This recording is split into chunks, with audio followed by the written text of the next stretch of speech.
কেউ খুন হলো, এই ব্যক্তি যদি খুনের শিকার না হতো তাহলে সে কি আরো কিছুদিন বাঁচত কিনা?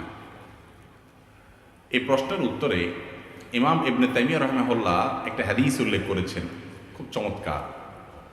সে হাদিসটি পেশ করতে চাই। মানুষের তাকদীর, মানুষের হায়াত, রিজিক, এই বিষয়গুলো দুই প্রকার। একটা আছে চূড়ান্ত, একটা আছে অচূড়ান্ত। চূড়ান্ত যেটা, এই চূড়ান্ত হায়াতটার মানে হলো মানুষ টোটাল এই পরিমাণ হায়াত সে পাবে।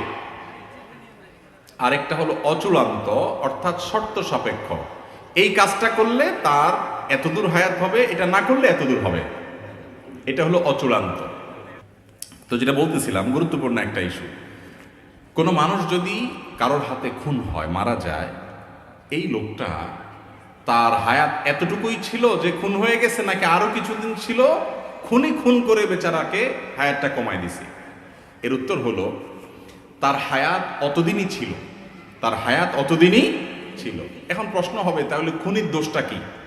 তার হায়াত শেষ হয়ে গেছে, তার দুনিয়া থেকে যাইতে সে আরো সহযোগিতা না করলো, টাইম তো শেষ, তার তো যাইতেই হবে।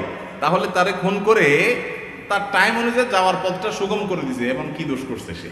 ব্যাপারটা এরকম হয় না? দীর্ঘ আলোচনা করার সুযোগ নাই, শুধু এটুকু বলি, খুনিকে আল্লাহ রাব্বুল আলামিন শাস্তি দিবেন এই জন্য যে তার হায়াত শেষ না শুরু, এটা নিয়ে তো তোমার দায়িত্ব নেই। তোমার কোনো দায়িত্ব, তোমার তো আল্লাহ মালাকুল মউত বানায় নাই, বানাইছে? তুমি অন্য মানুষের হক রক্ষা করবে, কারোর জীবন যেন বিপন্ন না হয় সেই জন্য দায়িত্বশীল থাকবে। তুমি সেটা করো নাই, তোমার নিজের রাগের মাথায় হোক, ক্ষোভের মাথায় হোক, যেভাবে হোক, পাপের পথ, নিষিদ্ধ পথ তুমি গিয়েছ, সেজন্য তোমার শাস্তি হবে। আর ওই ব্যক্তির যে মৃত্যু হয়েছে, সেই মৃত্যুটা সময় মতো হয়েছে কিনা, আর সে বাঁচত কিনা, এ বিষয়ে বলতে গিয়ে একটা হাদিস বলছিলাম।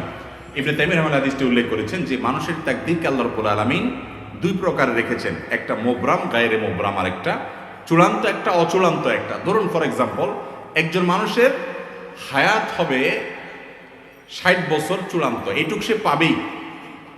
আর এরপরে এডিশনাল আরো 10 বছর আল্লাহ তাআলা, কারোর জন্য 10, কারোর বছর 12, কারোর জন্য কোনো মেয়াদে আল্লাহ তাআলা এডিশনাল হায়াত রেখেছেন। এই এডিশনাল হায়াতটা বান্দার বিভিন্ন কাজের উপর নির্ভরশীল রেখেছেন। এর অসুখ হবে, অসুখ হওয়ার পরে সে যদি গাড়ি আনে, এনে যদি ডাক্তারের কাছে টাইম মতো নিতে পারে হাসপাতালে, তাহলে সে আরো এত বছর বাঁচবে। যদি না পারে, এর মধ্যে শেষ। এই বিপদটা আসবে। যদি হয় তাহলে সেক্ষেত্রে সে এখনই শেষ হবে, যদি না হয় সে এতদিন বাঁচবে।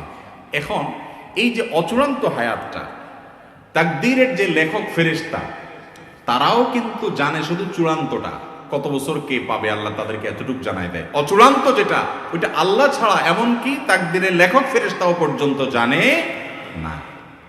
কিন্তু এই যে চূড়ান্ত অচূড়ান্ত বলছি, ওইটা আমাদের দৃষ্টিকোণ থেকে, আমাদের দিক থেকে, এই দিক থেকে যখন তাকাবেন, আল্লাহ রাব্বুল আলামিনের কাছে অচূড়ান্ত বলতে কোনো কিছু, বান্দার যোগ বিয়োগ করে প্লাস মাইনাস করে কি হবে না হবে, গাড়ি টাইম মতো আসবে কিনা, ডাক্তার টাইম মতো আসবে কিনা, এই লোক খুন করবে কিনা, খুন করতে গিয়ে খুন হয়ে যাবে কিনা, নাকি বেঁচে যাবে, কি হবে, কোথায় গিয়ে দাঁড়াবে, তার টোটাল ফিগার কি দাঁড়াবে, তার সব কিছু আল্লাহ তাআলার কাছে জানা আছে।